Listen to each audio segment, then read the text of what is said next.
শুভ শারদিয়া। হ্যাঁ, দুর্গাপুজো 2025-এর ভিডিও আজকে থেকে রোজ একটু একটু করে দেব, তাই শুভেচ্ছা বার্তা আজও দিলাম।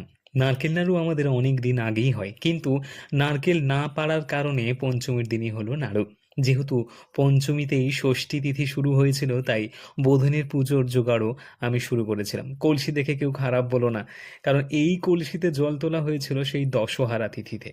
তারপর আর মাজা ঘষা কিছু হয় না, জল ছেঁকে অষ্টগন্ধা সহ আরও নানা প্রকার দ্রব্য মিশিয়ে ঘটস্থাপন শুরু করা হলো।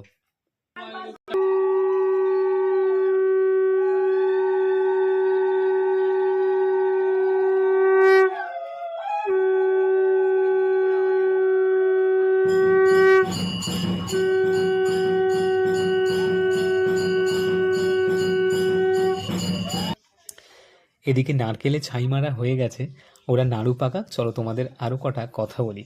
আমাদের বাড়ির কুলদেবী যেহেতু চণ্ডী, তাই পৃথকভাবে কোনো চণ্ডীঘট স্থাপন করা হয় না। এই এক ঘটেই বোধন ও কল্পারম্ভ হয়ে থাকে। বোধন বলতে কি বোঝো? এখন দেবদেবীদের শয়নকাল। শয়নকালে দেবীকে বিল্ববৃক্ষে জাগাতে হয়, একেই বোধন বলে। যদি ভুল কিছু বলে থাকি তাহলে ক্ষমা করবেন। পূজা চলাকালীন কোনো ভিডিও করা হয়নি, কিন্তু পূজা অন্তে মায়েদের ব্যথা থেকে পরিত্রাণ লাভের যে উপায় দেখানো চলছে তা দেখে সকলের হাসি পাবে।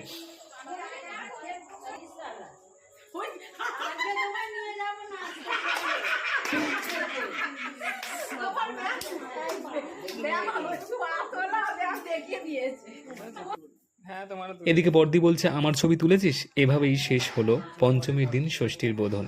রাধে রাধে।